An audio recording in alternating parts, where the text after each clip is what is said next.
اللہ نے قرآن میں فرمایا والعصر، قسم ہے زمانے کی، ان الانسان لفی خسر، بے شک ہر انسان گھاٹے میں ہے، نقصان میں ہے، الا الذین آمنوا وعملوا الصالحات، مگر وہ لوگ جو ایمان لائے اور نیک عمل کرتے رہے وہ نقصان اور گھاٹے سے بچ گئے۔ غور فرمائے، والعصر ان الانسان لفی خسر، قسم ہے زمانے کی، بے شک انسان گھاٹے میں ہے، نقصان میں ہے، خسارے میں ہے۔ اگر ہم اس کو دیکھیں تو ہمیں تاریخ یہ بتاتی ہے کہ حضرت نوح علیہ السلام کے زمانے میں بھی جو پیسے والے تھے، دولت مند تھے، وہ سب اللہ کے عذاب میں گرفتار ہو کے فنا ہو گئے۔ اب وہ غریب جو حضرت نوح کے اوپر ایمان لائے وہ بچ گئے، کامیاب ہو گئے۔ حضرت ابراہیم علیہ السلام کے زمانے میں ابراہیم علیہ السلام اپنی بیوی کو لے کر وطن سے بے وطن ہوئے، عراق سے چل کر ملک شام پہنچے، وہاں سے مصر پہنچے، وہاں سے فلسطین پہنچے، بہت امتحانات دیے، بڑی قربانیاں پیش کی، وہاں سے بچوں کو، حضرت حاجرہ کو اور حضرت اسماعیل کو مکے چھوڑا۔ تاریخ نہیں، میں صرف اشارے کر رہا، اتنی تکلیفیں برداشت کی، لیکن وہ کامیاب، ان پر ایمان لانے والے کامیاب۔ اب وہ نمرود جو پوری دنیا کا بہت بڑا بادشاہ تھا، جو کہتا تھا انا ربکم الاعلی، میں سب سے بڑا خدا ہوں، آج نہ نمرود کا پتہ ہے، نہ نمرود کی قبر کا پتہ ہے، نہ اس کی آل اولاد کا پتہ۔ قارون کی دولت اتنی تھی کہ وہ زمین میں اس کا خزانہ جو دھپسا، اتنی دولت تھی کہ اس کے خزانے کے تجوری کی چابیاں 70 اونٹوں کے اوپر لاد کر لے جائی جاتی تھی۔ تو سوچو کتنا سونا چاندی ہو۔ لیکن یہ قارون اللہ کے غضب کا شکار ہوا، وہ دھسا، اس کا خزانہ دھسا، خسارے اور نقصان۔ فرعون جو خدائی دعویٰ کرتا تھا، اپنے کو سجدہ کرواتا تھا، وہ بھی دریائے نیل میں غرق ہوا، تباہ برباد ہو گیا۔ لیکن اس حضرت موسیٰ علیہ السلام اور ان کی قوم الحمدللہ کامیاب و کامران ہوئی۔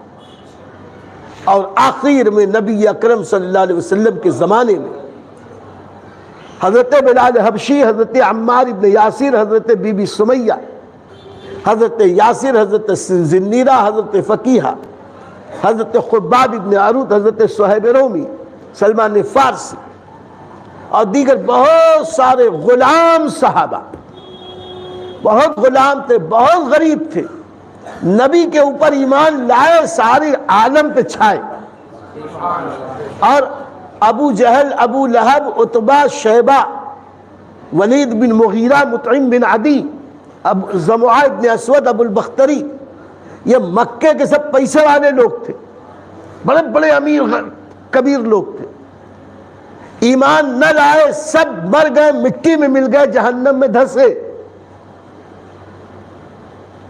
ثابت ہوا والعصر، قسم ہے زمانے کی، ان الانسان لفی خسر، بے شک انسان گھاٹے میں ہے، الا الذین آمنوا، مگر وہ لوگ جو ایمان لائے۔ ایمان لانے کا کیا مطلب؟ ایمان لانے کا مطلب ہے ایمان لاؤ اللہ پر جیسے لانے کا حق ہے۔ اللہ پہ ایمان لاؤ تو اللہ کو ایک جانو، اللہ کو ایک مانو، اس کو ازلی مانو، اس کو ابدی مانو، اسی کو طاقت والا مانو، اسی کو قدرت والا مانو۔ وہی مارتا ہے، وہی جلاتا ہے، وہی کھلاتا ہے، وہی بیماری سے شفا دیتا ہے، وہی روزی دیتا ہے، وہی سلاتا ہے، وہی جگاتا ہے۔ اللہ کے علاوہ کسی کی طاقت نہیں، پوری کائنات کو اللہ ہی چلاتا ہے، نہ اسے نیند آئے، نہ اسے اونگ آئے۔ اور اللہ وہ ہے جس کا جسم نہیں، جسمانیات نہیں، وہ نر مادہ ہونے سے پاک، جوڑا اور کفو ہونے سے پاک۔ کہہ دو کہ اللہ ایک ہے، بے نیاز ہے، کسی کا محتاج نہیں ہے، اور اس طرح کی بنیادی عقائد ہیں۔ اللہ کو مانو تو ایسے مانو، ایسے نہیں کہ اسے عیسائی کہتے کہ تین اللہ ہے، ایک اللہ، ایک حضرت مریم اللہ کی بیوی، ایک حضرت عیسیٰ اللہ کے بیٹے، معاذ اللہ وہ تین اللہ مانتے ہیں۔ پارسی لوگ ہیں وہ دو اللہ مانتے ہیں، کہتے ایک برائی کا اللہ ہے، ایک بھلائی کا اللہ، ایک بھلائی کا اللہ ہے، ایک نیکیوں کا اللہ ہے، ایک گناہوں کا اللہ ہے، معاذ اللہ ثم معاذ اللہ۔ اللہ تو ایک ہی ہے۔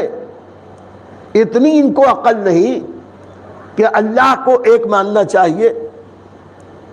اتنی بڑی کائنات ہے، اگر ایک مشین ہو، ایک سائیکل، ایک اسکوٹر ہو، ایک کار ہو، اس کو چلانے کے لیے ایک ڈرائیور چلائے گا تو صحیح چلے گی، اور دو ڈرائیور چلانا چاہیں گے تو ایک بولے گا میں ادھر لے جاؤں گا، دوسرا بولے گا ادھر لے جاؤں گا، پتہ چلا کہ کار کا ستیہ ناش ہو گیا۔ چھوٹا سا چرخہ، ایک بہن بولے میں ایسے چلاؤں گی، دوسری بہن بولے میں ایسے چلاؤں گی، کیا ہوگا؟ پتہ چلا کہ کارخانے کو چلانے کے لیے ایک طاقت چاہیے۔ تو اتنا بڑا کارخانہ قدرت، اگر دو خدا ہوتے، ایک خدا کہتا میں سورج کو مشرق سے نکالوں گا، دوسرا کہتا مغرب سے نکالوں گا، تو کیا ہوتا؟ لیکن کائنات باقی ہے، چل رہی ہے کامیابی کے ساتھ۔ پتہ چلا کہ اللہ ایک ہے، اور اس کی طاقت چاند اور سورج کو جو چلائے، زمین کو جو قائم کرے، ساری کائنات کو پیدا بھی کرے، سب کو پالے بھی، سب کو مرتبہ کمال تک پہنچائے بھی، اور کوئی اس کو مانے تو بھی کھلائے، نہ مانے تو بھی کھلائے۔ ایسا تو ہے نہیں کہ وہ خالی مومنوں نے جو کچھ بتایا اس پر یہ نیک عمل بھی کرے، اور ساتھ ہی ساتھ حق بات کی وصیت کرے، حق بات کی تبلیغ کرے۔ یہ کافی نہیں ہے کہ میں نمازی ہوں، ہر نمازی پہ یہ بھی لازم ہے کہ اپنے بچوں کو بھی نمازی بنائے، اپنی بیوی کو بھی نمازی بنائے۔ کسی سے کہے کہ ارے تیرا بیٹا نماز نہیں پڑھتا، میں تو پڑھتا ہوں نا، ارے تو کہ تو اکیلے ہی جنت میں جائے گا، اس کو نہیں جانا ہے۔ بیوی نماز نہیں پڑھتی، کیوں نہیں پڑھتی؟ بہت کہتا ہوں پڑھتی نہیں۔ اللہ کے نبی نے فرمایا ہر آدمی کی ذمہ داری ہے کہ اپنے زیر دستوں کے اوپر کنٹرول کرے۔